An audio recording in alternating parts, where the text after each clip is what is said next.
अमित शाह होता कौन है? अमित शाह को देश की जनता ने वोट दिया है ना। अमित शाह देश का मालिक है? रिकॉल की सुविधा नहीं है, नहीं तो कान पकड़ के सत्ता से नीचे उतार दिया जाता। देश में भुखमरी है, देश में मंदी है, देश में अर्थव्यवस्था है, हमारी बहन बेटियों की इज्जत आबरू नहीं बच रही है। उसके लिए अमित शाह को नहीं दिखता है, अंधा है, सत्ता के नशा में इतना चूर हो गया। क्या होता है? कानून बना देगा, जबरदस्ती जेल में बंद कर देगा। अरे अगर भगत सिंह, खुदीराम बोस, सुभाष चंद्र बोस ने ये सोचा होता तो आज देश आजाद नहीं होता। हम नहीं डरते ये काले कानूनों से, हम जेल की दीवारों से नहीं डरते। कहते हैं सीए एनआरसी। क्या होता है सीए एनआरसी? आप हमको बताएंगे। बाहर के लोग आए, फिर बाहर के लोग अपना मुंह में लाली या पहुना के मुंह में छाली है, अपने मुंह में लाली या दूसरे के मुंह में छाली है, पहुना के मुंह में छाली देने चले हैं। देश की गरीब जनता खा नहीं रही है, फुटपाथ पर सो रही है। देश में गुरुद्वारा नहीं हो तो देश की आवाम भूखे मरेगी। अमित शाह को दिखता है, भगवा चश्मा पहन लिया, 1.5 लाख का चश्मा पहन के सूर्यग्रहण देख रहा है, 10 लाख का सूट पहन के। देश की आवाम धर्म का धंधा था, हर कोई इसमें अंधा था।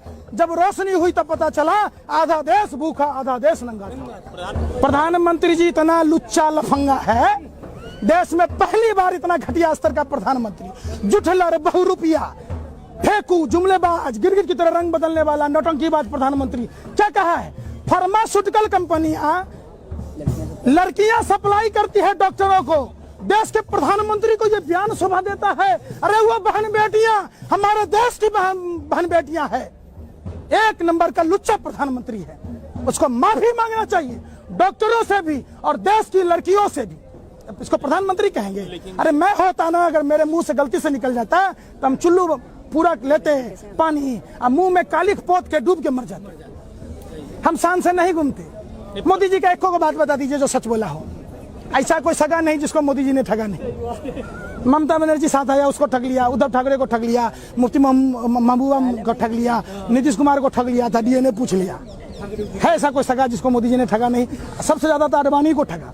जिस आडवाणी का माइक पकड़ता लाउड स्पीकर, आडवाणी को बाबा जी का ठुल्लू थमा दिया, उसको बाबा जी किसी मंदिर का पुजारी भी नहीं बनाया। हमसे प्रधानमंत्री है जो क्या हो गया? प्रधानमंत्री मन की बात वो करते हैं, क्या मन की बात कह के तो पूरे देश की आवाम के दिमाग को पका दिया उसने। एक आम वाला बेच रहा था, मैंने पूछा भाई आम कार्बाइड से तो नहीं पकाया? बोला मोदी जी की मन की बात को सुना के पका दिया। क्या बोलते मोदी जी? मोदी जी कहते थे भाइयों बहनों बहुत हुआ नारियों पर अत्याचार, अब की बार भाजपा सरकार बेटी बचाओ बेटी पढ़ाओ। अरे बेटी बचेगी तभी तो पढ़ेगी। एक और आप उसी देश की बेटियों के लिए कॉल गर्ल शब्द का इस्तेमाल करते हो, आप नारियों का सम्मान करते हो। ये तो प्रधानमंत्री पद की गरिमा है कि लोग आपको नहीं मारता है, आप आम पब्लिक में होते तो जूता मारता आपको।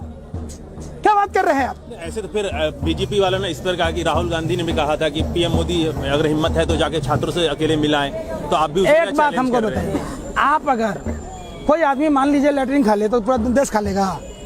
ऐसा होता है क्या? अब दूसरे से तुलना क्यों करते हैं? आप हर बात में गांधी नेहरू पर लाते हैं।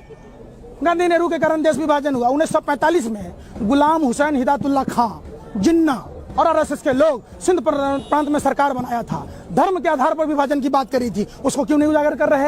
ये कहते थे सुभाष चंद्र बोस की फाइल खोलेंगे। जिस समय आजाद हिंद फौज का गठन हो रहा था उस समय आरएसएस के लोग यूं सलाम ठोक रहे थे महारानी। जब फाइल खोली गई उसमें लिखा हुआ था आरएसएस के देश के खतरा, फाइल बंद। सरदार पटेल जो देश के गृह मंत्री थे उन्होंने भी आरएसएस पर बैन लगाई थी, पता है आपको? आप सरदार पटेल पे आ गए तो उनकी मूर्ति बना रहे हैं और कहते हैं कि अगर देश के पहले प्रधानमंत्री सरदार पटेल होते तो देश का भविष्य कुछ और होता, कश्मीर का मसला सुलझा हुआ रहता। इस तरीके से सरदार पटेल ने क्या कहा था? एक भी शब्दों का अगर वो पालन करता हो। चाइना की वरिष्ठ पत्रकार ने कही थी कि इस मूर्ति में 332 करोड़ रुपए खर्च हुए हैं, बाकी भारत और चाइना के बिचौलिए खाए। कभी सरदार पटेल कहते कि 3000 करोड़ रुपया चाइना वालों को दे दो, तुम्हारा रिश्तेदार लगता है। कभी सरदार पटेल जिंदा होते तो ये कहते कि 5G का ट्रायल हुबई कंपनी को दे दो।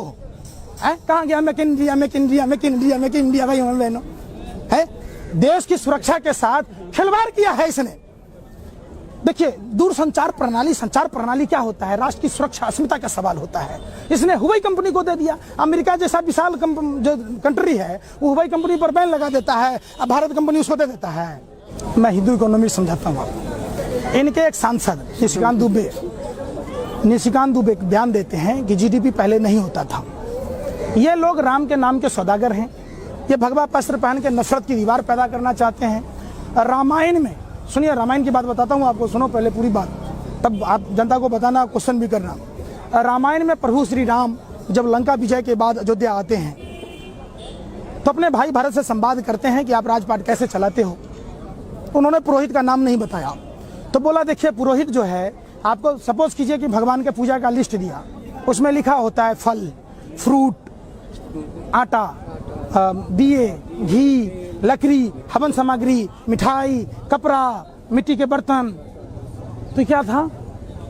ये जीडीपी था, ये हमारे देश की अर्थव्यवस्था थी। पुरोहित हमारे देश की अर्थव्यवस्था का रीढ़ था। आप कहते हैं हिंदू, ये हिंदू के नाम पर ठगने वाले लोग हैं, ये फर्जी हिंदू हैं। जिस तरीके से रावण ने मां सीता का अपहरण किया था गरुआ वस्त्र पहनकर, इसने मां भारती का चीरहरण किया है।